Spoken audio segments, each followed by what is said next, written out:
Good, happy Tuesday evening, everyone. I'm Riley King, and welcome to Politics with Riley King. You're probably saying, wait a minute, Riley.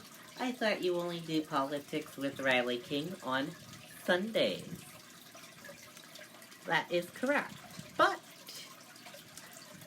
my political team here at the Riley King Network, we had a meeting and we all decided we're gonna bring you Politics with Riley King on weeknights as well. Because, as you know, just right around the corner is First in the Nation primary for New Hampshire.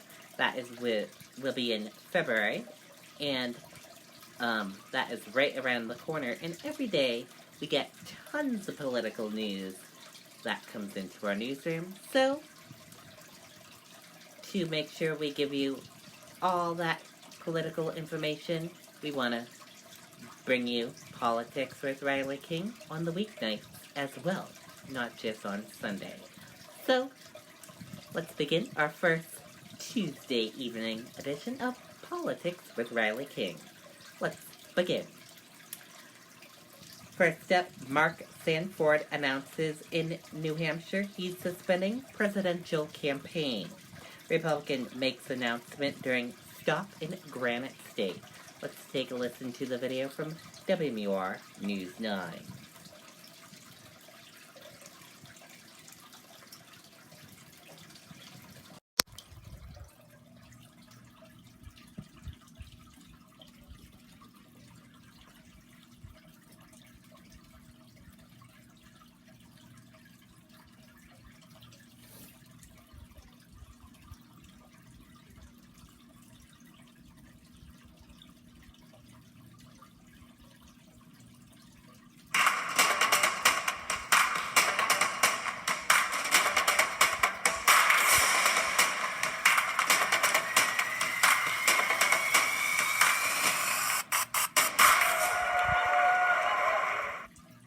We do have some breaking political news. Mark Sanford, a Republican challenger to President Trump, has dropped out of the race. WMUR political director Adam Sexton is with the former South Carolina governor and U.S. representative right now, who confirmed just moments ago that he is suspending his campaign.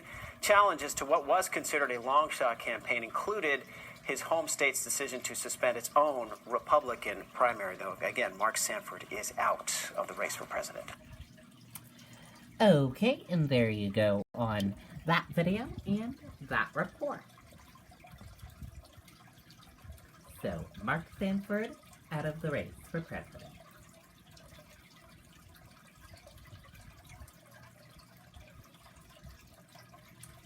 Today at the New Hampshire State House, Bullock was at the New Hampshire State House to file for the First in the Nation primary ballot. Bullock says 4th or 5th place finish in New Hampshire, Iowa would put him on presidential radar. Democratic Montana governor files for a First in the Nation primary ballot at namesake's desk.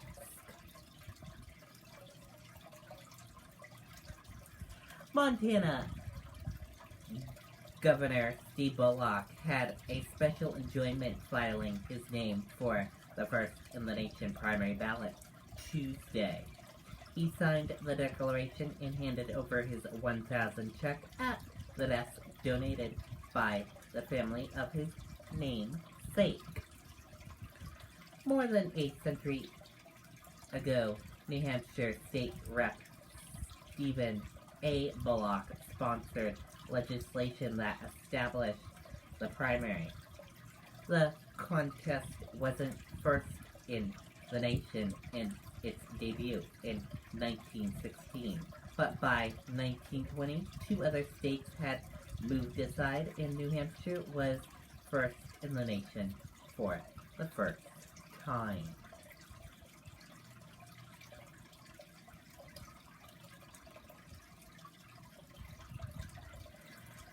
Also at the State House today was billionaire Steyer. Billionaire Steyer says billionaire Bloomberg must meet voters, embrace wealth tax to be viable. Steyer files for New Hampshire presidential primary, endorsed by legendary New Hampshire Democrat Dudley. Despite his considerable wealth, Tom Steyer says he has been following a traditional plan during his presidential campaign that separates him from the other billionaires who likely to get into the Democratic race. Former New York Mayor Michael Bloomberg.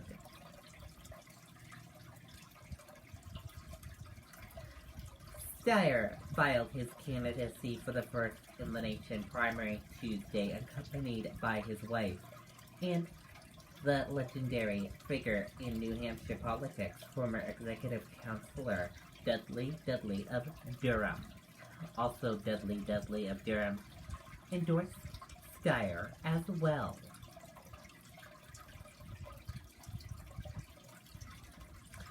Democratic presidential candidate Elizabeth Warren holds town hall in Exeter. Yesterday, she held a town hall in Exeter. Let's take a listen to that video from WMUR News 9, Cherise LeClaire.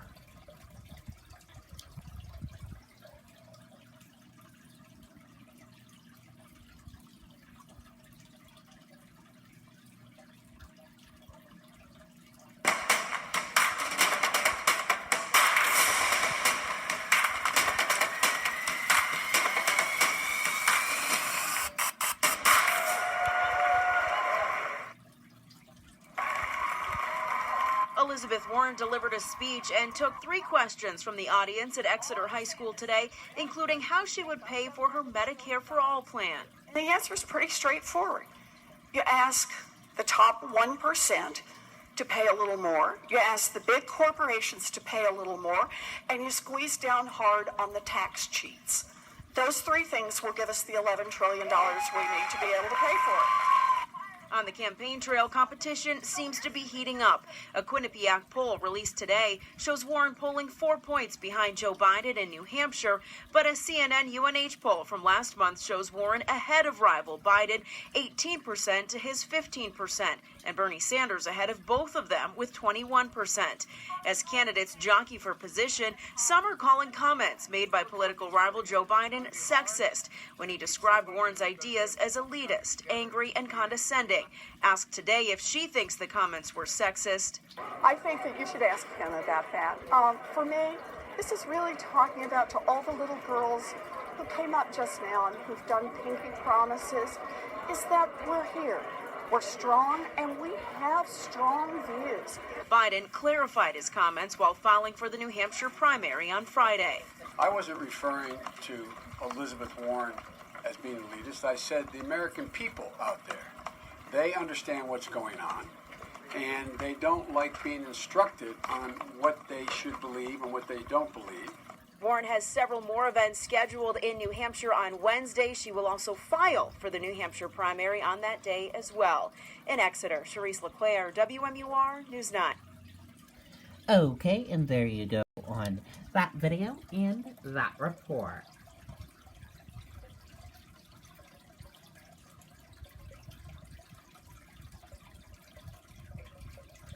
Three months before New Hampshire primary, presidential candidates hope to rise to top. Let's take a listen to that video from WMUR News 9, Adam Sexton.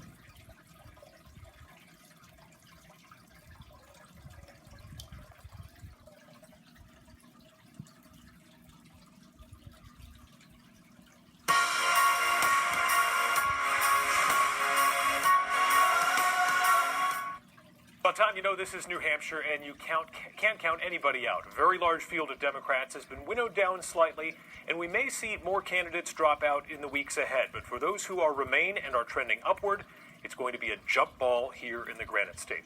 So if you're just tuning in, this is going to be a very different Democratic primary than the one that unfolded here in 2016. That was basically a classic clash of progressive versus establishment. This time around, it's going to be much more complicated with several top contenders, and the potential exists for just a few hundred votes to make a very big difference in February. To that end, the candidates with the most robust organizations and ground games in the state hold a distinct advantage. And not coincidentally, they are the polling leaders right now in this race. Elizabeth Warren, Joe Biden, Bernie Sanders, and Pete Buttigieg has clawed his way up into that mix as well. But don't count out a dark horse charging from behind to throw the race into disarray. Right now, it's looking like those candidates could be someone like an Amy Klobuchar, Tulsi Gabbard, Andrew Yang, or perhaps a candidate who is yet to catch fire. Keep in mind, there is also a Republican primary going on as well, but there would need to be some major shifts in the GOP base in order to yield the kind of result that would leave a mark on the Trump re-election campaign. Plus, that contest features 3 candidates who will be splitting that Republican protest vote. Bottom line, on the Democratic side, no one knows how this is going to play out over the next 3 months. Adam Sexton, WMUR News 9. Okay, and there you go on that video and that report.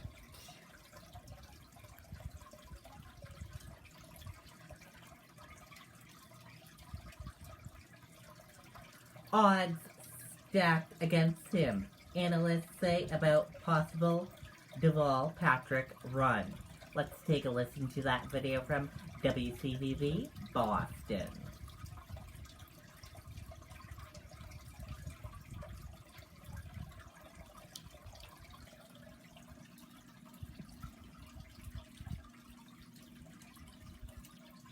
Finances, All here. banking, And investing. high minimum, Nope. big bank, Local bank. for real. Very real. Local banks don't do that. Nice. The odds are very, very much stacked against him. Former Massachusetts Governor Deval Patrick may have eyes on the White House. 2 Democratic Party sources confirming to ABC he's considering a late entry run, joining an already crowded field with a year of momentum. Voters have had over a year to look at all these candidates. And again, the delegate math starts to add up. It's like compound interest. And so if you're not in this race now, we've never seen anyone get in this late, let alone get in and do well at all. With over 20 candidates, latecomers getting lukewarm welcomes. New York Mayor Michael Bloomberg still flirting with running, but not polling well. I think for a Democratic Party, I'd like to see people exit the race rather than into the race at this point. It is really late. And the problem for Deval Patrick is, unlike Bloomberg, he has neither the national name recognition nor the money. Sources telling ABC Patrick has started to reach out to potential aides. Democratic strategist Marianne Marsh says that could include heavy hitters from the Obama team. It is the only way to sort of jumpstart a national presidential campaign this late. It's not the first time he's considered the idea. Patrick posting on Facebook just last December saying a 2020 campaign for president is just not for me. When people get in this late, you have to question how serious they are about the process. And the New York Times is reporting tonight that if he does get in, he'd announce on Thursday, just in time for him to file for the New Hampshire primary by Friday. Okay, and there you go on that video and that report. We'll have to keep our eyes and see if he runs.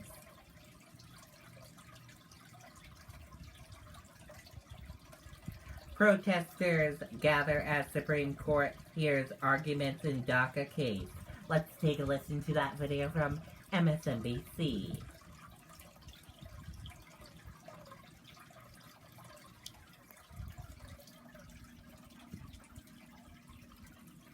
We want to take you now to the Supreme Court where a big case is being heard. You're looking live as we speak at demonstrators outside. More protesters arriving by the minute because inside, justices are hearing one of the most consequential cases of this term on whether to greenlight President Trump's plan to end protections for hundreds of thousands of immigrants from deportation. This is the policy put in place by former President Obama. It's known as DACA, right? It affects people known as dreamers. NBC's Pete Williams is at the court for us. Hallie, the court is hearing argument now, and here's the big question. If President Obama could start DACA simply by presidential action, Why can't President Trump just stop it by presidential action? And what the defenders of DACA say is it's the way the president did it. They say rather than stepping out forward and owning the issue and saying we want to shut DACA down as a matter of presidential policy, instead the Trump administration said, well, we have to shut it down because it's illegal, it's unconstitutional. The Trump administration says that the DACA program gives benefits to recipients that can only be bestowed by Congress. And for that reason, they say President Obama overreached. But the defenders of DACA say, no, this kind of blanket permission to stay in the country, a promise that the law won't be enforced against them, has been done many times by previous administrations against people from many other countries, and that when that happened, they also got permission to get jobs and get Social Security benefits. And in fact, what they say is the majority of DACA recipients have met the standards of the law. They've gone to school or they joined the military, they've gotten jobs, and by now, many DACA recipients now have children of their own born in the United States who are U.S. citizens. So that's the question here. Did the Trump administration do this right, or did they simply evade responsibility? And is that a problem for them that could cause the Supreme Court to rule that DACA was properly reinstated? Now, the other question is, do the courts have any authority to look at this at all? The Trump administration says no, because this is presidential discretion. The court should bug out. So that's another issue. But you can be sure that whatever the Supreme Court rules, we won't get the ruling until next spring. And that means DACA undoubtedly will be an issue in the presidential campaign. Hallie? Thank you for checking out our YouTube channel. Okay, and there you go on that video and that report. Former President Jimmy Carter admitted to hospital for brain surgery. Former President Jimmy Carter is recovering in the hospital following surgery to relieve pressure on his brain caused by bleeding due to a recent fall. And that does it for this Tuesday evening edition of Politics with Riley King. I hope you all enjoyed watching this Tuesday evening edition of Politics with Riley King. I'll see you back here tomorrow night for another edition of Politics with Riley King. Have a wonderful night, everyone, and goodbye.